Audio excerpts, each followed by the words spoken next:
Society at Broken Poets, Frontier Motel. It's our tribute to all the 60s, 70s, and 80s FM radio classics we grew up on. What I mean by that is in the 80s, 60s, and 70s were played on regular rotation, so it was normal to hear it all together. From Dire Straits to the Cars to... Yeah, if I start naming bands, then I'll forget one. I already forgot a bunch before, but if you grew up in that time, you know what I mean. If you didn't, you've already looked into the past and probably found the gems for you anyway, emotionally. But there's no way to make a short video for me, so if you just want the record, you want to go straight to the music, just there's the link below. But going through all this last two videos when I explained all the philosophical side to my journey getting here, emotional and all my psychological growth over the years to get to this point, I realized how much just basic woodshedding and work that I did to get to this point as well. So I'm going to take a little, what do I call it, the trip down memory parking garage lane. So let's go there first, and then I'll come back and explain a few things about the record. I started to remember all the work I did on my playing and writing for so many years, and remembered a good friend just called recently, and we were catching up, and he reminded me Mike Gilliland is a great bass player and one of my first cohorts in music, and he reminded me of all the places I used to play to practice all the time. To get away from everybody, I'd go to these secluded places, and I'd go specifically where there was, some reverb. So I'd find these underground parking garages, and like this one. And I'm just gonna check and see if it still looks the same to me. But he was telling me that he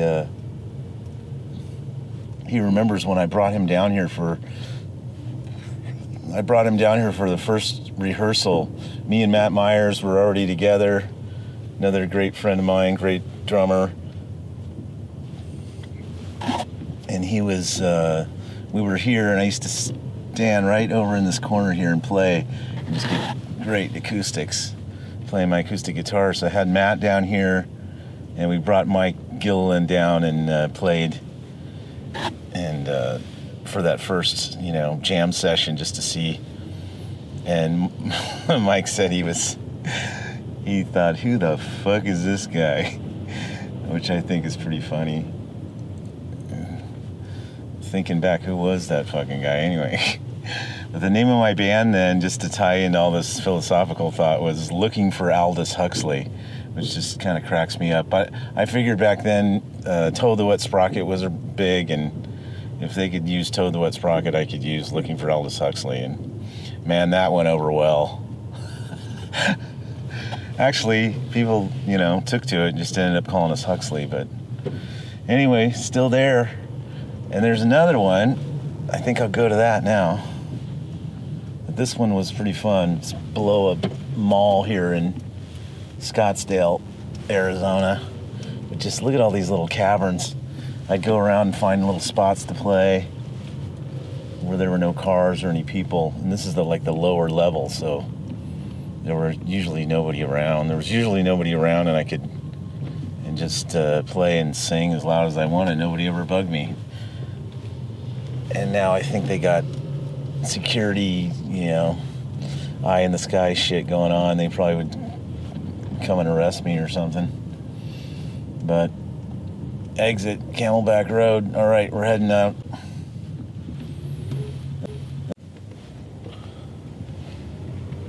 And pretty close to that spot is this other one that it was a bridge at the time, and there was none of these buildings around. And this road was here, and I guess these buildings were here, but there was this big empty lot, and I could just sit down here underneath this bridge. It was kind of cool because it was outside, and underneath the bridge I got the acoustics, but I could step outside of that and have fresh air instead of being in that parking garage tomb. Yeah, right here. So it's a bridge, there's a road going over into Scottsdale, and it's at the heart of Scottsdale. But yeah, look at this. So there's a car going over right there. But now all this was desert, and I'd stand right along here in this little spot that you can barely see underneath that light, and just jam all night long. I remember I rode the Meaningless Heart down here, and now look at this freaking fancy joint. Jesus, some cool apartments. They got trees all over them, and this was all desert. So after a while, Scottsdale just it grew too much to jam in anymore, so I had to get out. So we're going to Mesa next. Yes, there's more. And this was another spot out in Mesa that this was cool. We're going down through an orange grove right now. This is the only bridge to nowhere in Arizona, I think, but it's on a back road here, and the freeway goes through, and this road crosses the freeway, and nobody knows why, because it never really led anywhere, and it's always been closed and had barriers on it. But I always used to go here and play to practice just because it was so isolated, and now all the kids know about it, and they're all getting high out here. So I don't know why they go to get high in places where you hide anymore. We could do it in broad daylight, or maybe they're not getting high and doing something else. Who knows? Anyway, yeah, it's just a fucking weird spot, man. And this gate was closed for a while, so I couldn't go up here. But yeah, look at this. It's a bridge. There's a freeway. You can see it. And then here's this bridge. And I remember I had a gig at the Whiskey A Go-Go. I was so excited that I could pay them to play there. But so this bridge just goes nowhere, basically. But I practiced. I would stand on that with my acoustic and just walk along this center divider, and just walk along here, and the birds, I think they were birds, but they might have been bats, they would just follow me back and forth as I practiced my songs. And I practiced out here for like 5 days straight, getting ready for that Whiskey A Go-Go gig. But yeah, this spot was kind of cool. Interesting. I don't know if they'll ever use it or it'll ever be for anything, but it was great for practice. No acoustics, but it was so isolated I could sing really loud and flesh out all my rough spots without worrying about it, sitting at home in a small apartment where everybody can hear me. I'd go out to these places to just be alone and write. And this was the spot, man. This was the spot I found where I must have practiced down here for freaking 10 years. And see, the freaking punks found this place. The kids found this place. They come here and get high or whatever, but I don't give a shit. I'm gonna go anyway. Whoever these fucking guys are, they can kiss my ass. This was my place before it was theirs. So, what is he doing? He's like fishing or something? But this is the spot, man. It goes underneath the freeway. And it's access road for like canal workers, I guess, or something. But we even made a video down here. You can find on my channel down below there. Yeah, this is the place, man.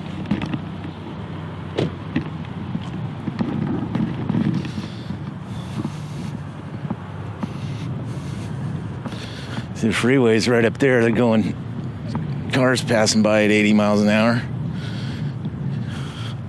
And this was the spot. Here am I not equal to the will I might have had.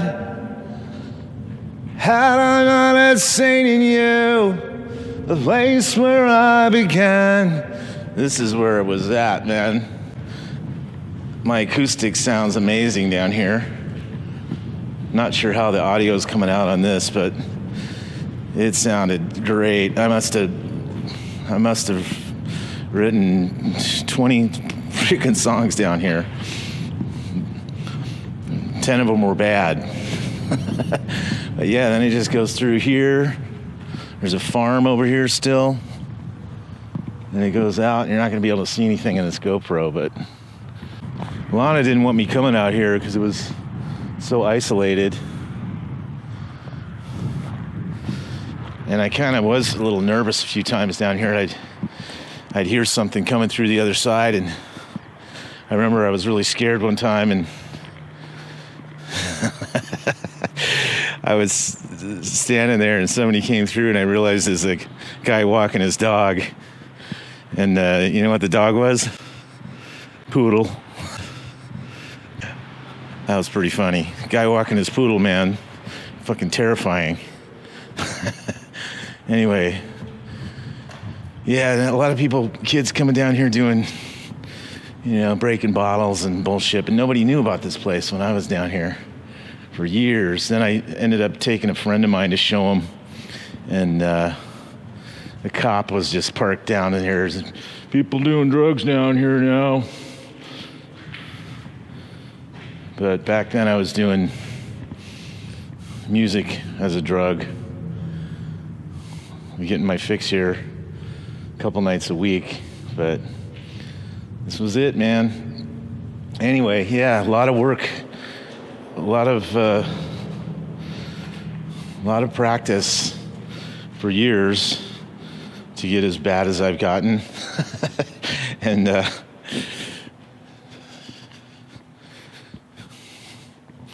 that's it. That's not it.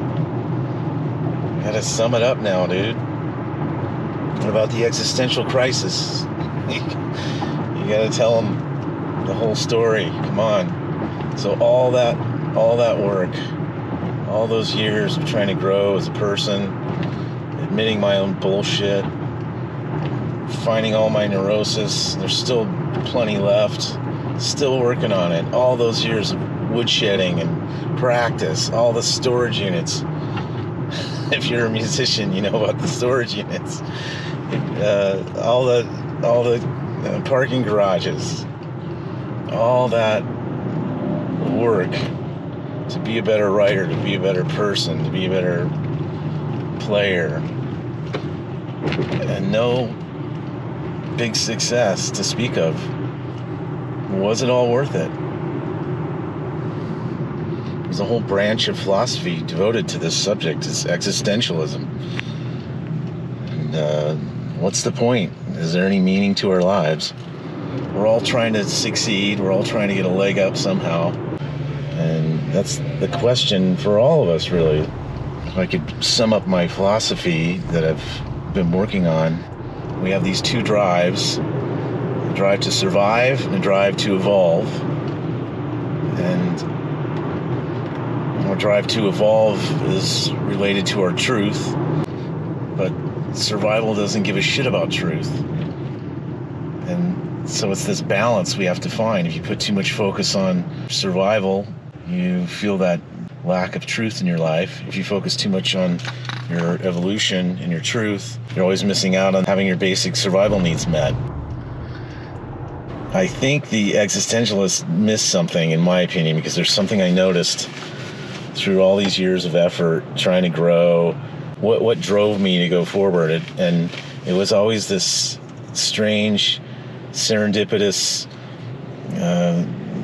coincidences, synchronicities, meeting just the right people at the right time, learning just the right thing whenever I needed it to move forward. And all the helpful dreams I've had, all the intuitions. My writing is based in my intuition. I'm lucky if I can even take 50% credit for my work half the time because it comes from somewhere else. So there's always this helpful, overarching theme as long as I'm being productive, being constructive in my life, trying to grow. It has to do with growing, has to do with making an effort, taking action and doing things in a productive way, in a constructive way. And a lot of these existentialists were nihilists because they were just all left brain rationalists. And they just, I don't know if they noticed these things and didn't say it because it was, not scientific enough, but I don't know. I've noticed it my whole life, and every song I've ever written I have to thank for it, and I'm open to it. I guess that helps. But before I was ever open to it, it started to, show itself to me. And then I think my mom got me into, in the 90s, she got me into visualization. Visualization helped a lot. Start to visualize what you want. I guess that's what the secret is about. It's not that simple. And it's always in some, it's not so specific. It's not so, obvious. And it's always, you always get, you don't always get what you want, but you get what you need. It's like the great rock philosophers of our time, the Stones, had it. They knew it all along. 50% of my failures were exactly what I needed. And, like Samuel Beckett says, fail better. I've been failing better my whole career. But we're all failing better, right? We're all failing better in moving forward. And it's not always about, that success, you have to fail to succeed. So it's all those failures that add up to your success eventually if you don't give up. And success is a relative term. I'm feeling success now, and I'm feeling meaning in my life now from all the work I've done, but it's not the same meaning I thought it would be. It's not this, big payoff I thought it would be. It's more of this subtle, relaxed serenity of just knowing my truth. I had to go back to find my truth, to find this balance that I'm talking about. But that's what this record's about. I went back and found that truth that I was, maybe in line with my whole life, but never really understanding. And it all links up to the emotions that I had listening to the first music in my life, the music that I listened to growing up.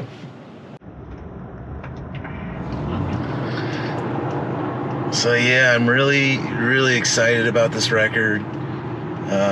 I think it's the best sounding record I've ever done. Some of the best songwriting I've ever done. It's not as introspective as you're used to hearing me do. It's definitely a band record, and I brought in new players to make it a band record without really knowing it. It kind of just happened. But Thomas Laufenberg, I can't thank enough for the work that he did on it as a guitarist. I've been trying to get him in my band since the early 90s. I got my brother on bass, which is amazing. He did an awesome job. He drew on his inner McCartney for a lot of these parts and just really came through for me. Just beautiful, beautiful work by him. Lana's on piano, of course. She went to another fucking stratosphere level on her piano work. Just so subtle and beautiful, and with her Russian classical edge to it. And then, of course, we got Curtis Grippy, the great Gripsky, who engineered this record and mixed it. But not only that, he's an amazing drummer, and he drew on his inner Mick Fleetwood, I think. He's playing some very cool tom hooks on a lot of these songs, and just amazing parts from him. And I played keyboards. I got obsessed with the first two Cars records and just started going crazy on keyboards. So I got keyboards all over this thing. I played harmonica on it, and it's actually, this record's got some joy to it. It's not so depressing. And then, just to top it off, talk about serendipity, I was, listening back to all these records, like I said. I was listening to my own records, seeing, what's the best work that I've done, how do I want to get better, how do I want to fail better, and I started to notice that the best records I had were mastered, very well, and everything in nature was mastered universal, and it just has this shimmer to it. So I was like, man, maybe we could find somebody that did these old records. It was this intuition I had, just like, maybe who did all these old records? I wonder if there's, certain people I could find, back in the day. Maybe they're still around and we can approach them. And I go back and start looking at these old records, and all roads lead back to this guy named Greg Calby. And it was amazing, from Born to Run, some of my favorite records, Born to Run to Breakfast in America, all the way up to modern, and modern bands like War on Drugs and Bon Iver. He mastered all these records, and so many others you can't even mention. So I approached his manager, and he mastered this record. It's unbelievable. And it just sounds so beautiful because of him. It's Greg Calby and Steve Fallone from Sterling Sound in New Jersey. And it's pretty amazing that they did that. And just we're all real grateful to him for working with us. So that's it. This Broken Poets Frontier Motel. It's only available here. It's a single download, just like the records that I love. It's not necessarily a concept record, but it's listen from top to bottom, and it makes sense. All our whole catalog's out there streaming and on iTunes, but this one's just going through us. It's $22. If you listen to these last two videos, you know why that number is important to me. I don't want to hear it. I don't want to hear any whining. And we're not playing any gigs out for this record. This is basically a virtual band, and it's the best virtual band I've ever put together without knowing I was putting it together, and that will never play live. So, Frontier Motel, Broken Poets, $22. The link's down there.